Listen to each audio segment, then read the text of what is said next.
네, 매일매일 각 분야 전문가들과 함께 생활 속 다양한 궁금증 해결해 보겠습니다. 자, 매주 목요일 알돈노 시간에 경비직에서 일하시는 분들께서 자주 문자를 보내주시는데요. 그만큼 많은 분들이 고민들 가지고 계시겠다는 거죠. 자, 그래서 오늘은 이 경비직 근로자들의 노동 환경에 대한 이야기 나눠보겠습니다. 방송 들으시면서 노무와 관련된 궁금한 점 있는 분들 단문 50원, 장문 100원의 정보 이용료가 있는 샵 0945번으로 질문 그리고 고민들 보내주시고요. 애플리케이션 채팅창도 이용하시면 되겠습니다. 자, 매주 목요일마다 뵙는 분이죠. 서라무 노동법률사무소 김효신 노무사 나와 계십니다. 안녕하세요. 네, 반갑습니다. 아, 비가 정말 많이 오네요. 아, 예, 저도 뭐 상상을 초월할 정도로 많이 오니까 좀 당황스럽습니다. 이동하실 때 괜찮으십니까? 아, 예, 뭐 서울의 주요 도로가 통제돼가지고 저도 오늘 대중교통 이용해서 왔는데요. 예, 좀 많이 불편을 겪고 계시더라고요, 시민들이. 그렇습니다. 네. 자, 오늘 경비원 분들의 그 노동 환경에 대한 이야기 나눠볼 텐데 네. 올해만 해도 정말 몇 차례나 뉴스에 등장할 만큼 열악하다는 것 많은 그렇죠. 분들께서 이미 공감을 하고 계십니다. 맞습니다. 또 입주민의 갑질 때문에 사망한 사건도 있었는데요. 네. 자, 이런 상황을 개선하기 위해서일까요? 노동부가 그 노무관리 지도 점검과 근로감독 실시하기로 했다면서요? 네, 맞습니다. 원래는 지난달 7월 5일 날, 지난 5월 달에 우리 서울에 있었던 경비원분의 사망 사건 계기로 관계부처 합동으로 경비원 근무 환경 개선에 대한 대책을 발표했었습니다. 그래서 그때 이제 경비원의 고용 불안을 워낙 많이 시달리는 고용 불안 없이 안전한 환경에서 또 어떤 입주민들이나 제3자로부터 갑질로부터 보호받기 위한 조치를 해야 되겠다. 그래서 그에 대한 집중 지도를 한번 하겠다고 발표한 데서 비롯됐습니다. 네. 자, 그동안 우리가 잘 알지 못했는지 아니면 모른 척해 온 건지 공동주택, 즉 아파트 경비원 분들의 경비 업무 이외에 또 분리수거나 청소, 주차관리 등은 원래 좀 못하게 돼 있다면서요? 맞습니다. 원래 우리가 제가 생각했을 때는 그냥 모른 척 해왔던 것 같습니다. 왜냐하면 그래서 빌딩에 있는 경비원 시큐리티라고 명명하고 있는 분들은 다른 업무를 하지 않고 있지 않습니까? 근데 아파트로 우리 사는 곳으로 돌아와 보면 이분들이 여러 업무를 다 하고 계시잖아요. 원래는 경비업법에 의하면 아파트 경비는 다른 일 하게 못하도록 되어 있습니다. 우리 경비원분들 정말 많은 일 하시잖아요. 분리수거 하시죠. 어떤 음식물 쓰레기 처리하시는 거 거기에다가 또 하시죠. 또 심지어는 주차 업무까지 다 해주고 계시잖아요.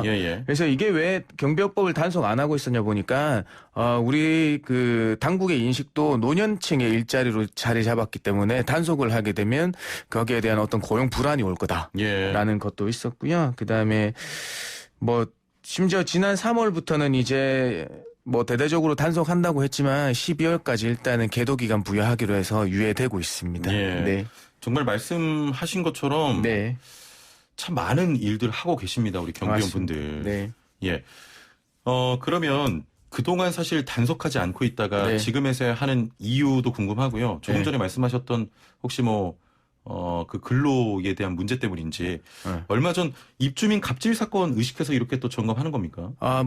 그게 영 아니다라고. 왜냐면 입주민 갑질 사건은 올해뿐만 아니라 그동안 누적되어 온 사례들이었잖아요. 많았잖아요. 그래서 꼭 그렇다고 말씀드릴 수 없는데 2018년도에는 좀 의미 있는 판례가 나오게 되는데 사실 아파트에 대한 경비 업무에 대한 그 도급을 주는 유형은 두 가지입니다. 자치회의에서 직접 운영하는 경우하고 아니면 여기에 대한 업무 자체를 위탁 주는 경우가 있는데요. 업무 위탁 주는 경우에는 당연히 경비업법 대상이 됐지만 아파트 입주자 대표에서 직접 고용해서 하시는 분들 그 사업장 같은 경우는 자치관리라고 해서 이 경비업법이 적용되지 않아 왔거든요. 근데 2018년도 판례에서 자치관리의 경우에도 경비업법 당연 적용된다라고 판례를 했기 때문에 단속 방침이 나오게 됐고 바로 단속하지 않고 일단은 올해 연말까지는 계도 기간을 부여하게 됐습니다. 아니 저는 좀 이해가 안 되는데 이전부터 단속을 해왔다면 잘 점검하고 시행돼 왔다면 얼마 전에 이렇게 스스로 목숨을 좀 끊는 그런 선택은 하지 않지 않았겠습니까? 맞습니다. 근데 이것도 우리 우리 경비원분으로 근무하시는 분들도 크게 많은 걸 바라는 건 아니에요. 사실 그거는 우리가 일을 하고 어떤 근로에 대한 대가를 받는 것 이외에 입주민의 갑질 문제는 또 다른 문제인 거잖아요. 거기에 대해서 어떤 입주자 대표회의나 어떤 관리사무소에서 제도적 장치, 피해를 당했을 때 그 어떤 구제 절차를 마련해놨으면 거기까지는 안 번졌을 거거든요. 예, 거기에 대한 우리 좀 관심이 소홀했던 거 아닌가 생각이 그렇습니다. 듭니다. 네. 자, 그렇다면 지난달에 발표된 공동주택 경비원 근무 환경 개선 대책 어떤 내용입니까? 그래서 뭐 취지는 이랬습니다. 경비원들 보호하시고 안전하고 뭐 쾌적한 환경하고 존중받는 근무 환경을 조성해 드리는 겁니다. 그래서 아까 좀 전에도 말씀드렸지만 갑질 피해를 당했을 때 대처할 수 있는 체계를 만들어놔라. 그래서 이게 공동주택 관리 규약을 꼭 만들어 두게 되어 있는데요. 거기에 근로자에 대한 폭언 등에 대해서 금지하고 발생 시 어떻게 조치할 거냐 보호사항을 반드시 규정하도록 되어 있습니다. 요거는 지금 그리고 관련법 개정에 착수되어 있습니다. 곧 관련법 개정될 거고요. 그다음에 갑질 신고처를 우리 국민신문고에 일어나 있습니다. 그냥 바로 국민신문고라는 앱 들어가시면 갑질 신고라고 배너가 있거든요. 거기에 클릭하셔서 들어가셔서 신고하시면 됩니다. 아, 그렇군요. 네, 그다음에 그동안 입주민에 대한 인식 개선이 없었다. 그래서 캠페인을 실시하고 입주자 대표나 관리사무소장들 대상으로 윤리 교육을 의무화시키겠다. 예, 의무 교육에 반영하기로 했습니다. 그다음에 세 번째, 근로조건 자가 진단이나 노무 관리 지도 점검, 그다음에 근로감독 확실히 하겠다. 그다음에 네 번째, 갈등을 방지하기 위해서 우리 경비원들이 해야 될 업무 범위를 명확하게 정하자. 이게 TFT 구성해서 지금 연구에 들어가고 있습니다. 범위를 정하는 게 굉장히 중요하겠네요. 그래서 범위하고 기준 어디까지 볼 거냐. 아예 경비원이니까 그냥 초소에 있어서 경비 업무만 할 거냐. 아니면 조금 더 범위를 넓힐 거냐에 대한 연구가 좀 필요하거든요. 그렇습니다. 네. 조금 전에 말씀하셨던 세 번째 대책의 후속 조치로 8월부터 노무관리 지도 점검과 근로감독을 실시한다고 하셨습니다. 맞습니다. 대상은 선정이 된 겁니까? 아, 예, 세상 선정됐습니다. 근데 저도 이거를 조사하면서 이렇게 많은 분들이 종사하고 있으니까 놀랐는데요. 전국 의무 관리 대상이라고 단지가 있는데요. 공동주택이 있는데요. 이게 총 16,900개 정도 됩니다. 네. 거기에 경비직 노동자가 총 10만 5천 명이 근무하고 그렇게 계십니다. 많이 근무를 하고 있습니다. 네, 상당한 근무죠. 왜냐하면 150세대 이상 엘리베이터가 설치된 사업장은 의무관리 대상이라고 하더라고요. 그래서 지금 뭐 여기에 뭐 말씀드린 17만 개 단지 전수조사는 사실상 어렵고요. 최근 3년 내에 그 노동사건 위반으로 신고사건이 많이 접수된 사업장 대상으로 전국 500개 대상으로 실시하기로 했습니다. 그래서 8월 달에 지도점검 실시하고 지도점검의 시정조시 이행 안 하는 사업장은 바로 9월 달에 근로감독 실시하는 걸로 예정돼 있습니다. 500개를 먼저 점검을 하면 나머지가 그 추이를 보고 또 시정을 많이 하겠죠. 그렇죠. 그렇게 해야죠. 왜냐하면 지금은 그 아파트 단지에 근무하신 경비원 분들의 근로 환경이 거의 다 유사합니다. 그렇습니다. 왜냐하면 최저시급 베이스로 돼 있죠. 그다음에 감시 단속적 승인 받으면 연장 수당 안 줘도 되죠. 그다음에 다들 어디를 가나 최저시급 베이스로 가니까 근무 환경이 다 똑같거든요. 24시간 격일제로 일하시는 거. 그렇기 때문에 어느 한 곳 500개소만 먼저 선정해서 조금만 잘 되고 있다면 좀 따라가지 않을까 싶습니다. 자, 그러면 이번 점검은 어떤 방식으로 이루어지고 또 내용은 어떻게 됩니까? 사실 이제 근로감독관이 관리사무소를 직접 이제 아파트 단지 500개소에 대해서 직접 방문해서요. 거기에 대해서 노무 실태를 점검하게 됩니다. 그래서 거기서는 휴게 시간이 잘 지키고 있는지, 다른 임금이 제대로 나가고 있는지 보고요. 특히나 이제 감시 단속 승인을 받을 때는 어떤 휴게 시설을 갖춰두고 어떤 요건을 준수하도록 되어 있습니다. 근데 그거 중점적으로 확인한다고 합니다. 네, 그래서 뭐 요게 안 되면 아까 말씀드렸지만 9월 달에 지도 점검해서 시정 안 되면 9월 달에 대대적인 근로 감독을 하기로 했습니다. 자, 아파트 경비원분들에 대한 문제가 하루 이틀 이야기된 게 아닙니다. 맞습니다. 빨리 나아졌으면 하는데 이번 근로감독이 그 계기, 그 출발점이 될 것 같습니다. 어떻게 보십니까? 네, 저도 뭐 그렇게 생각합니다. 왜냐하면 아파트 경비원분들은 우리가 너무 많은 상관들을 모시고 있습니다. 입주민들, 입주자 대표회의의 회장님과 거의 소속되어 있는 그 대표들, 동대표들, 그다음에 용역업체 우리 사장님, 관리소장님 또 이루어졌거든요. 그래서 이게 왜냐하면 최저임금 상승되면 이분들이 최저임금이 올라간 만큼 급여를 받는 게 아니라 매년 그 부분은 똑같아요. 왜냐하면 휴게 시간을 더 늘려버리거든요. 그래서 이런 편법적인 게 어떻게 조금 고쳐지지 않을까 하는 생각이 있습니다. 그래서 좀 더 나아지는 계기가 될 수 있기를 저도 바라봅니다. 알겠습니다. 자, 우리 노무사님 말씀하신 것처럼 그 아파트 경비원분들의 그 노동 환경이 좀 나아지길 바라보겠습니다. 자, 지금부터는 노무상담 이어가도록 하겠습니다. 단문 50원, 장문 100원의 정보 이용료가 있는 샵 0945, 우물정 0945번으로 보내주시면 되고요. 애플리케이션 채팅 창도 열려 있습니다. 자, 지금 바로 노무상담 이어가도록 하겠습니다.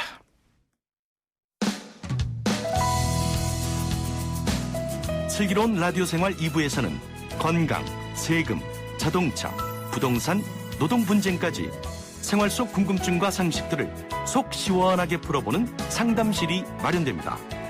상담이 필요하신 분은 유료 문자 샵 0945, 우물정 0945번이나 YTN 라디오 전용 애플리케이션 예스 채팅창을 통해 참여하실 수 있습니다.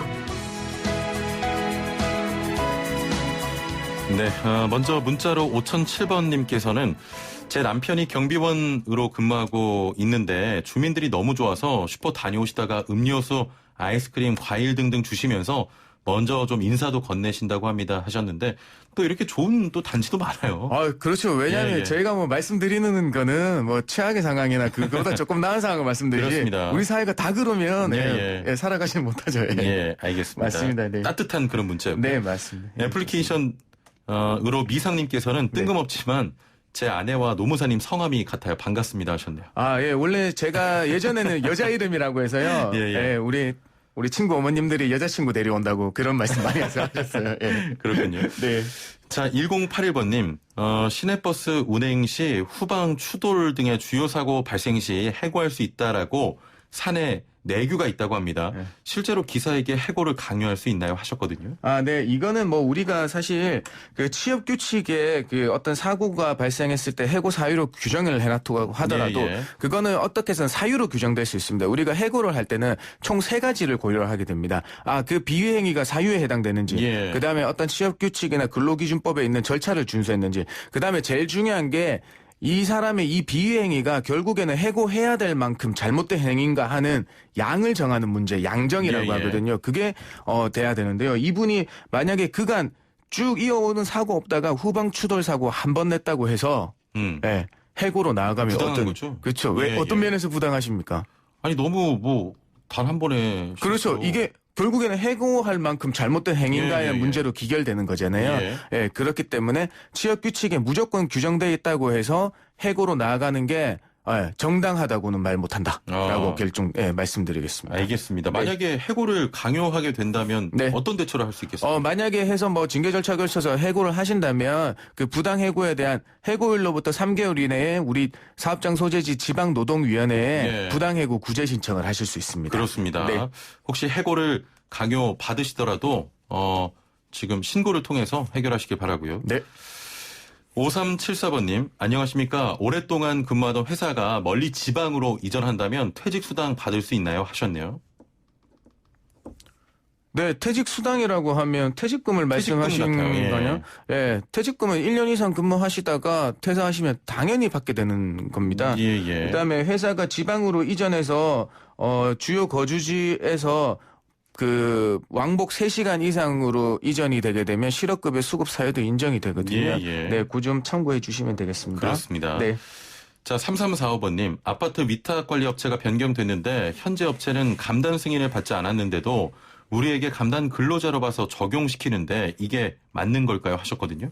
네. 사실 뭐 맞지 않습니다. 위탁업체 변경이 일어났기 때문에요. 예. 승인은 다시 받아야 되죠. 왜냐하면 주체가 달라졌지 않습니까? 그럼 새로 다시 받아야 되겠습니다. 그다음에 예. 간혹 가다가 왜냐하면 아파트 위탁관리업체 우리 포괄 승계된 거니까 다 끌어안았다는 주장을 하시면서 예. 뭐 승계의 효력도 당연히 이어진다고 말씀하시는 분들이 있어요. 근데 제가 봤을 때는 현실에서는 포괄 양수도 계약은 정말 잘 일어나지 않습니다. 예. 이전 업체 왜냐하면 입주자 대표에는 이전 업체와 계약이 만료되고 계약을 해지한 다음에 신규 업체하고 새로 계약을 맺는 어떤 새로운 신규 계약이 일어나거든요. 포괄 양수도 계약은 그냥 두 분이서 그냥 그대로 이어받는 거니까 전혀 예. 다른 계약의 형태이기 때문에 적용될 수 없겠습니다. 알겠습니다. 네.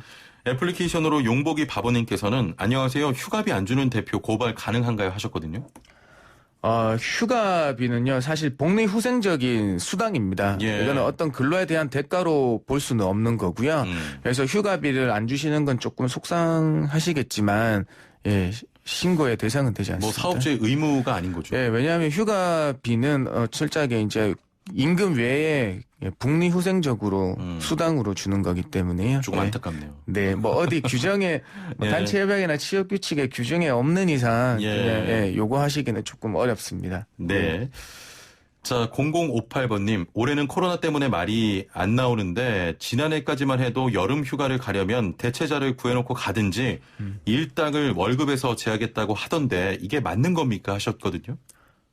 예전에 여기 경비업에 종사하시는 분 같아요. 예. 사실 아파트 관리사무소에서 빈번하게 일어나고 있는 경우인데요. 예. 이게 거의 법의 선을 면에서 법을 위반하고 있다고 꼭 꼬집어서 말씀드리기 어려운 겁니다. 왜냐하면 그 여름 휴가가 사실 약정 휴가니까 법정 휴가가 아니라서 회사에서 정해놓기 나름인 거거든요. 예. 그래서 개인적으로 휴가를 가려고 하면 그냥 결근으로 처리하고 무급으로 처리되든지 아니면 거기에 대한 대체자를 구해놓고 업무에 대해서 뭐 다른 그 손실이 없게 만들어지는 경우거든요. 예. 결국에는 우리 경비업 하시는 분들도 한 달 만근하면 하루에 휴가가 생기니까 그걸 다 안 쓰셨다고 하시면 연차 휴가 이용해서 가시거나 예.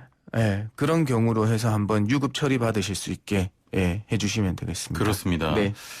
2685번님, 아르바이트 하면서 월급을 못 받아 노동부에 신고했는데요. 출석 통지서에 급여이체 내역이라고 돼 있는데 모바일 뱅킹 캡처해서 가져가도 됩니까? 하셨네요. 네, 맞습니다. 모든 그 입증 자료는 본인이 확보할 수 있는 건 다 되는데요. 예. 주의하셔야 되는 게 어떤 거냐면 가공하지 않은 상태여야 합니다. 예. 본인들이 사실 가공을 하고 그런 거는 왜냐하면 좀 더 증거 입증 능력이 떨어진다고 보기 때문에 그대로 캡처하셔가지고 출력하셔서 가져가시면 돼요. 예. 간혹 가다가 이제 신고 사건 대행해드리고 하면 그냥 캡처하셔가지고 사진 저장해서 가시는 분들이 있는데요. 예. 어쨌든 근로감독관은 아직 온라인으로 사건 그 접수나 뭐 이게 다 안 되고 어떻든 그 오프라인으로 서류들을 마련해놔야 되기 때문에 꼭 입증 자료는 출력하셔서 제출하시는 걸로 알고 계시면 되겠습니다. 예. 네. 자, 9154번님, 회사 이전으로 출퇴근 시간 포함해서 모두 3시간 30분이 걸립니다. 그만두고 싶은데, 실업수당을 받을 수가 있을까요? 하셨거든요. 네. 안 그래도 아까 그분하고 비슷한 사례가 그러네요. 있는데요. 네. 이 출퇴근 시간 포함해서 왕복 3시간 반이면, 예. 이걸 어떻게 결정하면 회사가 이전을 해서 주거지 문을 열고 나와서 회사에서 들어가는 대중교통 이용해서 들어가는 데까지의 왕복, 예. 일반 통상적인 경로로 이용한 왕복이 3시간 이상이면 되면 예. 실업급여 수급 자격이 인정됩니다. 그렇군요. 네. 다시 한번 설명해 주시겠습니까? 몇 네. 시간 이상? 왕복 3시간 이상입니다. 3시간 이상. 예. 그러면 3시간 반이면 충분히 해당이 네, 3시간 되고요. 반이면 충분하고요. 요거는 이제 문 앞에서 회사에 문 들어가는 데까지의 일방적인 통상적인 경로를 이용해서 가는 거거든요. 예. 그래서 뭐 네이버를 찍어서 이렇게 자료를 제출하고도 하니까 그거 해서 실업급여 수급 자격은 됩니다. 그렇습니다. 자, 0947번님, 퇴사 후 급여가 들어왔는데 계산해 보니까 마지막 주 주휴수당이 지급되지 않았는데 신고가 될까요? 하셨거든요. 마지막 주에라고 하면 뭐 어쨌든 그 주에 근무를 하시고 퇴사하신 것 같아요. 예. 그런데 주휴수당의 요건은 3가지가 있습니다. 쭉 말씀드려 왔는데 첫 번째 1주 소정 근로시간 일하기로 한 근로시간이 15시간 이상이어야 되고요. 두 번째는 일주일에 일하기로 한 날 소정 근로일이라고 합니다. 우리가 그 소정 근로일을 만근하셔야 됩니다. 근데 제일 중요한 건 3번째가 어떤 거냐면 다음 주에도 일할 게 예정돼 있으셔야 돼요. 예. 근데 2주만 만근하고 퇴사하시면 다음 주에 일할 게 예정이 안 돼 있잖아요. 예. 그렇기 때문에 주휴수당까지는 안 들어가는 겁니다. 그래서 이게 우리가 급여의 일할 계산할 때를 이해하시면 더 쉽게 와닿으실 텐데요. 예. 사실 8월 5일까지 8월 7일까지 근무하시고 그만뒀다 하면 월급여 나누기 8월 달에 총일수 31일 곱하기 일한 날만큼 7일까지만 7일 요렇게만 계산하거든요. 예. 그러니까 그 주에 주휴수당은 안 들어가게 되는 이치하고 똑같은 거죠. 그렇군요. 네. 알겠습니다. 애플리케이션으로 HAN으로 시작하는 분께서는 월차 사용해도 그 주 주휴수당과 월차 수당이 지급됩니까? 하셨네요. 월차를 사용하면 월차 수당은 지급이 되지 않죠. 예. 이런 거죠. 왜냐하면 월차라고 하면 한 달 만근했을 때 생기는 하루의 휴가를 유급으로 쉬더라도 유급으로 인정되는 거거든요. 임금의 손실 없이. 그렇다면 어떤 월차 수당이라는 게 지급할 여력이 없어지는 거잖아요. 왜냐하면 월차를 안 썼다고 하면 그거는 나중에 원래는 1년 뒤에 돈으로 환가되는 거지만 회사가 그냥 생기는 대로 돈을 지급할 수도 있는 거니까 쓰셨으면 임금의 손실은 없는 거고 별도의 월차 수당은 없게 되는 겁니다. 그렇군요. 네. 예. 4295번님께서는 경비원입니다. 조금 전에 라디오 듣다가 중간에 못 들었는데 지난달에 발표된 공동주택 경비원 근무 환경 개선 대책 다시 한 번만 소개를 해 주시겠습니까 하셨네요. 네, 설명드리겠습니다. 예.